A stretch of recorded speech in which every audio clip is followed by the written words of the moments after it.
Rob Tebbutt for Boxing News, joined by Frank Warren. Frank, we had to wait, but Derek Chisora did eventually turn up for his bout with Joyce on July 27th. Hopefully he's a bit more prompt on the night. Well, I hope so. The late Derek Chisora. Look, we got a great fight there for two guys. Very interesting fight as well. Two guys who neither of them can afford to lose. You know, for Derek, I think if he loses, I don't see where he goes from there. And certainly Joe knock him right down the pecking order. So, a lot at stake for both of them. Obviously a fight where you've mentioned several times up on the top table, kind of a winner goes on and loser goes home. Derek obviously kind of had his own opinion on that. I think the general response to the fight being announced has been, to be fair, concern for Derek. You know, he had that very hard fight against Tyson Fury the third time out, and then they had the fight with Gerald Washington. Do you see that from fans? Yeah, I mean, I did advise him, I've got to be honest, a while ago to retire, but he doesn't want to retire. And I think this fight for both of them is the fact they're similar, well, not similar ages, it's about 3 years in their ages, or 2 years in their age group. I think that sort of makes, I suppose, evens it out. Whatever happens, the loser, I really don't feel that, they may have different ideas, but I think the loser's really going to struggle to do anything in the future. I'm going to try and breeze through this. I appreciate your press for time. Obviously, byproduct of today somewhat. Let's talk about the other card that was announced today. Of course, Nathan Heaney and Brad Pauls, but also a cracking little fight between Queensbury and Matchroom with Liam Davis against Shabazz Massoud. It's a great fight. Liam Davis has done everything that's been asked of him. Since he's been with us, he's won the British, European, Commonwealth, and the IBO title. We know he's got the other 4 belts. He's only 16-0. 16 fights to win all those titles. That's a bit of an accomplishment, and he's got better and better in every fight. And for me, I think he's one of the best young fighters in the world. He's up there. That was a good win last time out, a very good win. And it's the way he goes about his work. He's in with a guy who's also undefeated, and there's a bit of competition between the rival companies, Eddie and myself, Queensbury and Matchroom. So that's been good. But the fact that we're working together has made the fight happen. And there's history, because obviously Shabazz beat him twice as an amateur, so that's going to be interesting. So I'm really looking forward to that fight, as I am with Nathan Heaney and with Brad. That's again is a cracker. The last time round, some people were saying it was certainly in contention for one of the domestic fights of the year. It's half as good as the last time. It'll be a great fight. A lot at stake for certainly for Nathan.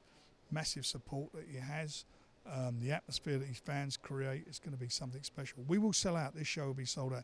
And we started that by what I call the art of promoting.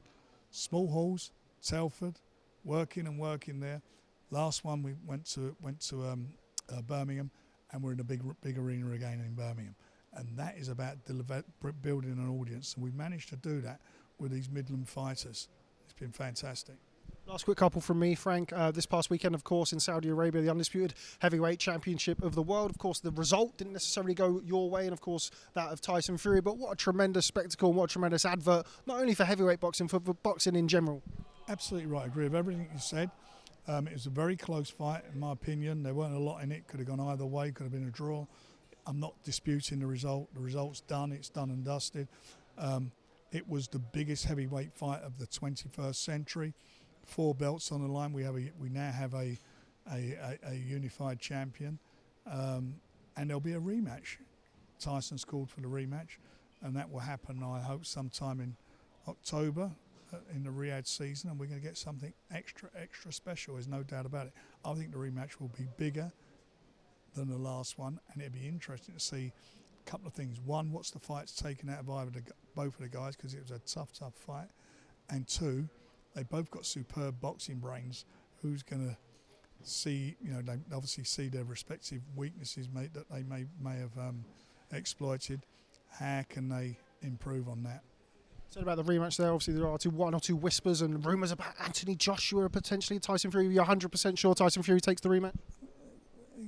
He announced it in the ring, and he told me he wants it, and it's contracted before the event took place. It's a contract in place for it.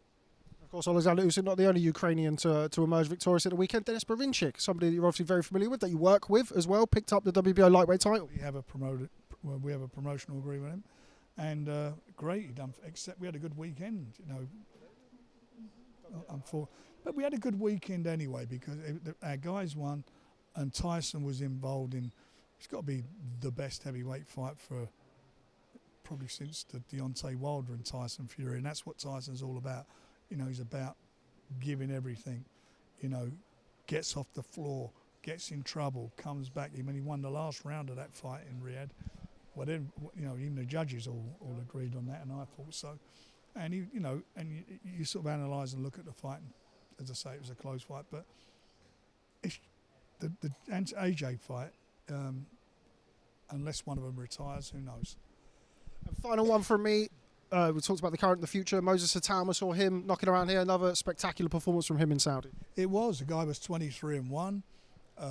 It was an excellent performance. I mean, the knockout was superb. A great three-punch combination. He shows what it's all about. That guy, you know, he's as I say, 23-1, and he was 8-0 going into his first, so-called 10-rounder. He wasn't, obviously didn't go 10 rounds. But the good thing is he's training for a 10-round fight. He would do that again, and he's not far off of fighting for the British title very soon. Frank Warren, always a pleasure. Thanks very much. Rob, cheers, mate.